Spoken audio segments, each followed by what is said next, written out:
maytu leen ñu des kaso dañ leen a mujj libéré ñu daal di ñibbi seen kër ndax tamit bu fekkee ni toll nañu fii am ñoo xamante ne ñu ngi observer une grève de la faim ba mu daal di sooxeel lii di seen état de santé ndax jarul aussi ñu bàyyi leen pour que sénégalais yi sax bañ a jàpp ne ba tey ñu ngi ci 2 poids 2 mesures jàpp am kumba am ndey ak kumba amul ndey. loolu mooy dëgg moo gën a rafet sax nag booy seet. wax dëgg yàlla ñu bàyyi leen ñoom ñëpp ñu dellu ci seen i kër parce que gisuma intérêt bi ñu am wax dëgg yàlla di leen garder ci kaso bi. surtout bu fekkente ne seen état de santé toll na foofu. te seen état de santé bu doon ñoom rek lay affecté. ñu ne waaw mais seen état de santé dafay affecté seen famille dafay affecté sax sénégalais yi nga xamante ne xamantewuñu ak ñoom xëy na peut-être par élan de sympathie. et connaissant le sénégalais xam ne nit la koo xam ne bëggul injustice donc forcément du tolérer li nga xamante ne moom moo nekk di xew nii. donc on a lu ci journaux benn journal je pense que c'est pas Source A dinañ ci ñëw ci revue des titres bi. mu dellu si waat ci état de santé bu critique bu Ousmane Sonko et le fait juste de l'annoncer dafay nekk loo xamante ne du neex certainement ci xolu ñi ànd ak moom ñëpp di ay sympathisants ñi nga xam ne dëgg-dëgg ci moom la ñu wekk seenu espoir quel que soit alpha l'espoir est toujours là malgré la dissolution du parti malgré lépp loo xamante ne xew na fi ci diggante bi terewul mu ngi sax ci xolu nit ñi te defe naa ne loolu lu nit mënta dindi lu nit mënta effacer la donc savoir qu'il est dans cet état de santé là est très très inquiétant pour ñi nga xamante ne dëgg-dëgg dañu ànd ak moom ñëpp léegi nag Naboucor li ma doon wax ci journalistes yi aussi moo valable pour aujourd'hui il y a des organisations yi nga xam ne ñu ngi fii les organisations qui luttent contre les droits de l'homme FRAPP on sait que déjà ñoom tout le temps ñu ngi mener ay activités allant dans ce sens que ça soit la RADDHO la société civile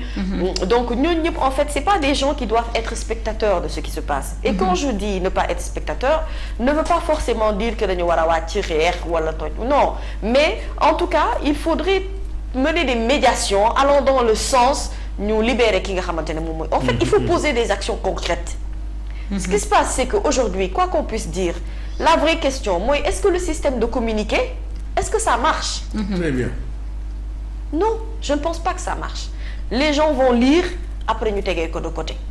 Mais il faut avoir la volonté de faire plus que ça. Mooy doxi jéego waxtaan ak kilifa yi nga xamante ne ñoom ñoo nekk ci nguur gi pour que ñu relâcher la pression. Et loolu pour man c'est pas simplement se mettre devant une table face à des micros faire des conférences de presse rédiger des communiqués pour penser que on a donné un point de vue par rapport à une situation actuelle le fait est que bu dee dañu jàpp ne décrispation dafa am décrispation amul avec l'arrestation de Ousmane Sonko et les nombreuses arrestations qui ont suivi te ba tey j'ai l'impression que la liste n'est pas encore terminée ce qui veut dire que ñi kon maanaam dañuy dund ak benn crainte boo xam ne moom moo nekk ci te crainte boobu la ñu war a dindi parce que on se dirige vers des élections présidentielles donc on a besoin de stabilité cette stabilité ne peut pas se faire tant que mu ngi am leader politique boo xamante ni dafa nekk ci kaso bi et surtout un leader politique bu am poids électoral bu fort et ce serait donc ñuy xeeb suñu bopp di wax ci li nga xam ne moom mooy électorat wu par exemple Ousmane Sonko bëgg ko minimiser alors qu'en vérité il représente toujours quelque chose même bu noppee même bu waxatul même bu deful ay déclaration lu mu ci mënti doon du tere ñi nga xamante ne amoon na ko bokk dayo ci xolu nit ñi mu ngi ci nekk ba tey donc aujourd'hui les droits de l'hommiste doivent se lever pour mener dem def ay waxtaan yoo xamante ne mooy ñeel libération Ousmane Sonko la société civile aussi dañu war a jóg dox ay jéego pour la libération de Ousmane Sonko et de tous ses détenus et au-delà de tout cela F24 par exemple F24 dëgg la dañ doon xeex les forces vives pour 2024 ak question de troisième mandat de Macky finalement tu te demandes F24 ban utilité la ñu am léegi nii actuellement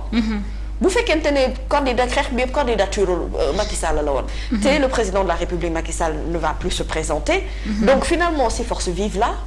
ils seront là pourquoi il faudra être utile à quelque chose. seetaan nañ leen ci suba ñu ànd ak waa FRAPP ak famille détenu yi daal di taxawal kuréel boo xamante ne dañu koy tuddee peut-être wala dañ ko taxawal pour la libération des détenus politiques ñu fas yéene nag. ñoo def ay marche voilà benn marche pacifique boo xamante ne. mooy le samedi 19 août. voilà la ñu koy amal. mais le problème mami mooy est-ce que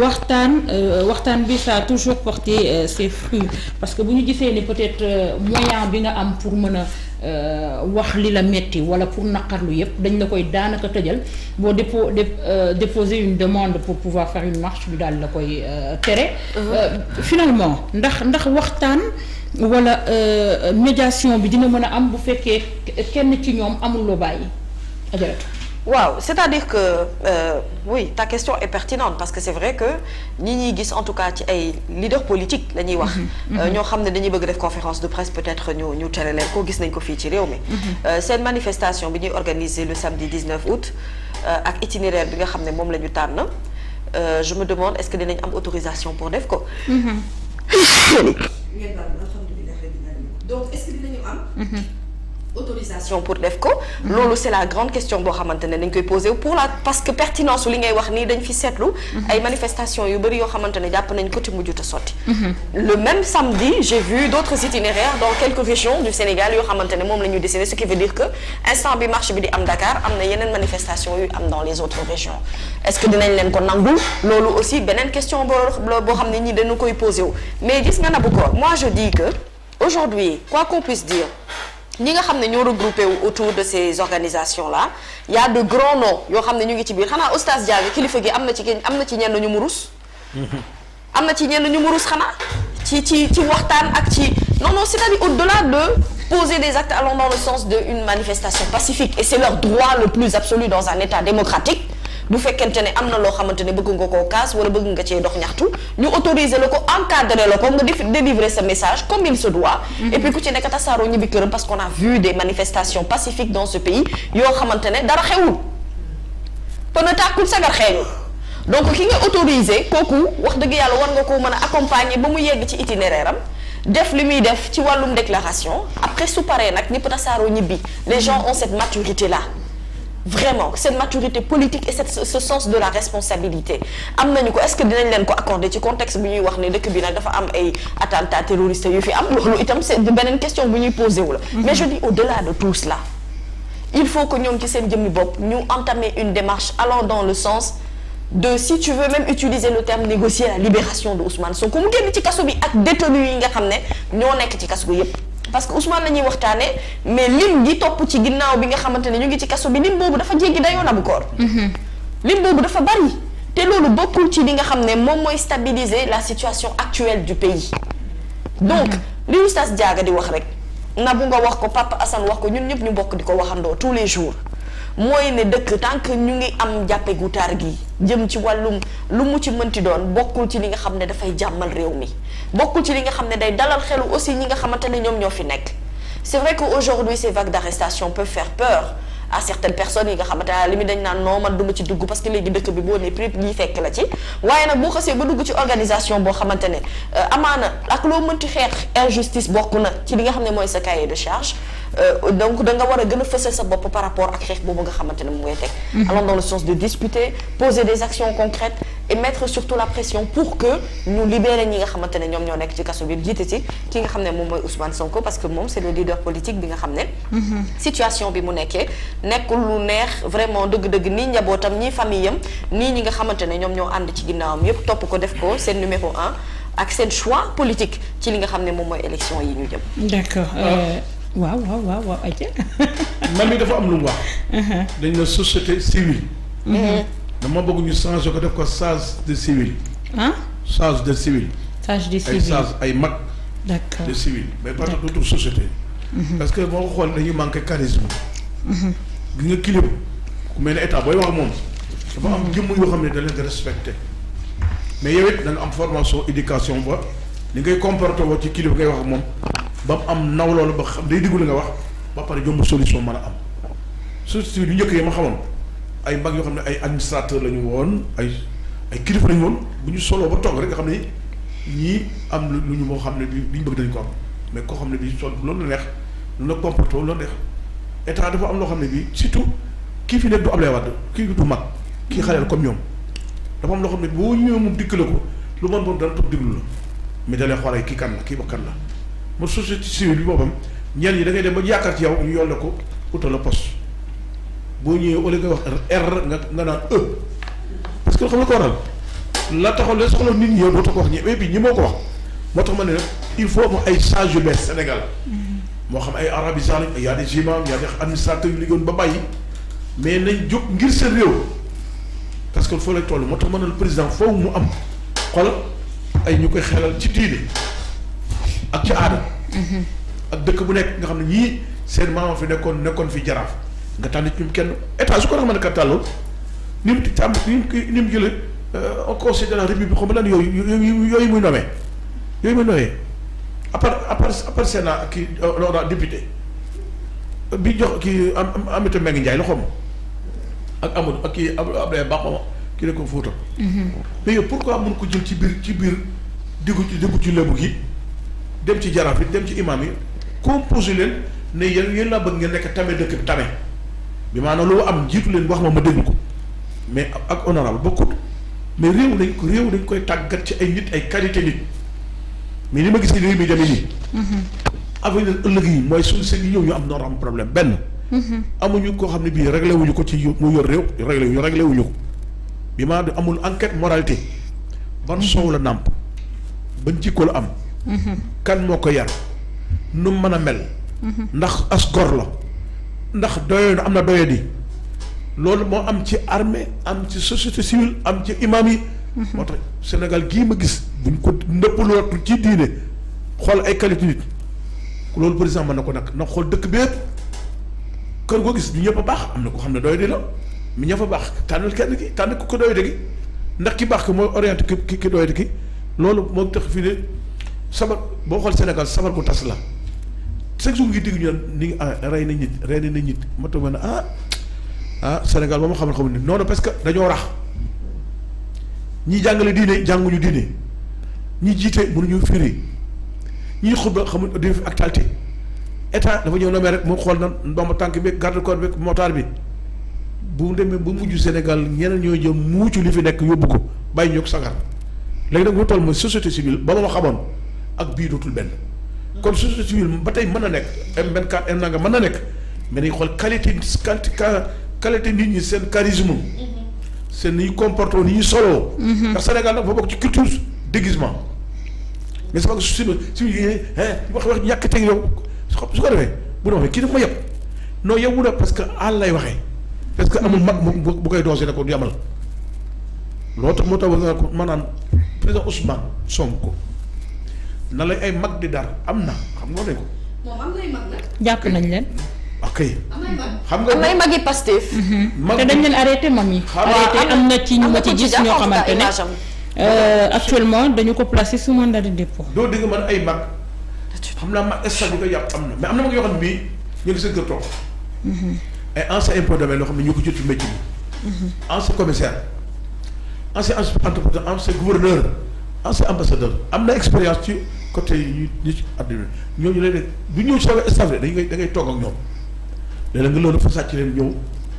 toog ak ñoom perte ngay génn kër gi sax xamuñu kii xam nañ kii génn kan mais lu ko doon papa doon doy xam na ko ñoo nga boo ko dajalee moo tax ma ne la il faut ñu amal benn recul benn orientation bu bees ci ñëpp nag Sénégal la moom pas Sonko dama ko jiite rek wane ko ndaw la borom fugg la bi maanaam xam nga nit bu dul fen nit ku dul tricher buy wax da ngaan dafa naqar det fee deet li ci dënd bi lay wax moo tax saa yooyu moo tax wax ne mënut a ñàkk ñoo xam ne bii côté justice côté avocat am ñoo xam ne bii lépp jëm ci document du judiciaire duma ca wax am nañu ko war a waxal parce que xamutal parce que qualité la mais nag li passé na daal moo tax man ne dañuy war di war beneen numéro équipe Sénégal moo ngi ci biir bokk na ci match bi man nekk entraîneur mën na nekk guide man war a ba daal en tant que mu fakkee ci arab mooy damaa xool Sénégal buy dem bay dem damay toog di xalaat mën na noonu mën na nekkaat parce que li fi maam yi bàyyi ak diini ji ba tey mi ngi fi waaye Sénégal day dem nag. gis nga nag Sénégal bu ñu nelawee ba yow sax Sénégal day dem. waaye nag gis nga Pape Oustaz Diaga. dafa am loo xamante ni maanaam man loolu moo ma naqare ci situation bi ñu nekk ni li ngay wax nii naam dëgg la mais président bu mel nii président de la République Macky Sall moom Abdoulaye Wade ak lu ñu ko bañ xam ne am na lu bari lu mu liggéey ci démocratie sénégalaise wax dëgg yàlla. ndax ki nga xamante ne dem na ba ne la boo meree takkal borse bu xonq kooku bañul nga manifester sa colère ki nga xamante ne nii dëgg-dëgg ba mu fiy nekk ci ay jamono li amoon nii jamono ji ci ay interdiction de marche amul woon ci temps waat li nga xamante ne gis nañu ko nii jamono ji ñu di ko dund gaw ma ne Sénégal bu ñu ko dee dund ci wàllu politique xam naa kon yàgg na de depuis 1960 ak léegi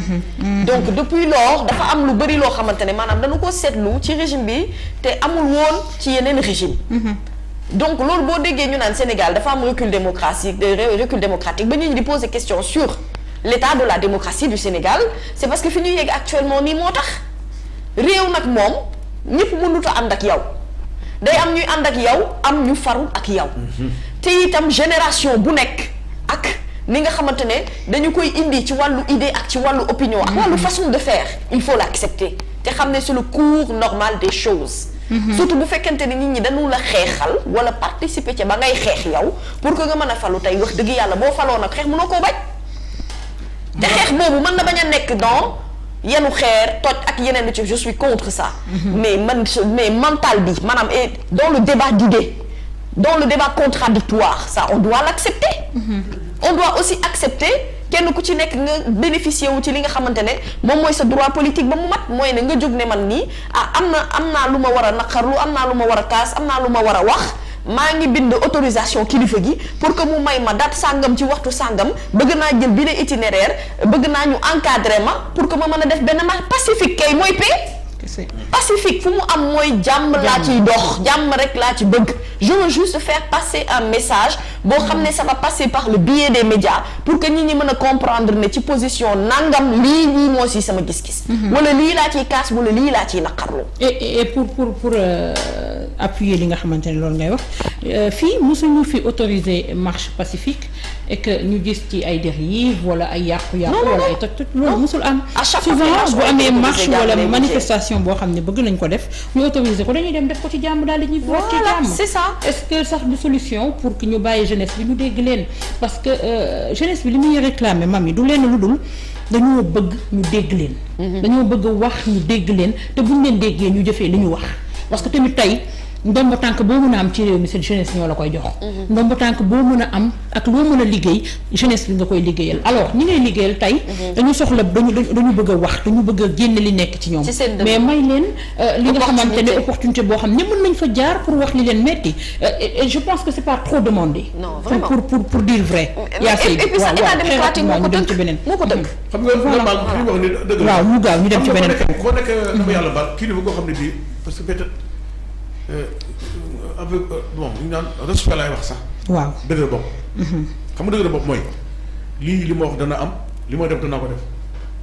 te war na nga am jiite président wax da daan jekk ci génn benn bis dama génn prison walla génn na fi palais ba xam nga lu xoolal ci corniche palais bi lay dem fekk booy gens yi moo tax yéen toog waxtaan ñoom amal nag ñoom 20 minutes xoolal ku ne muy laaj ngay wax ñu laaj di wax ba xam ne su xoolal ban kër nga dëkk ban koñ nga dëkk xoolal mu bind net doo woo yaayam woo baayam ne ko mais kii lu ko xeetal mu mel ni mais président loolu bu ko doon am mais day dem ba mujj sax njabootam nañ koy sopp léegi-léegi mu toog génn ci prison bi woo ko ca palais ba ne ko qu'est-ce que lu xew mais mu orienté wu ko loolu mooy wan ne kon njiit mag da cee baax wallaay yaa Seydi président dafa manqué ay mag manque ay sage moo ko yóbbu yëpp boo amoon maggu diine boo ne ko monsieur le président nangam te ne mooy déglu nag wala kaso bi ba dindi mag dana romb Moustapha Niasse mag ban bu ko ñemewul nag wala kon mbaa muy dégg mbaa dégg ko xoolal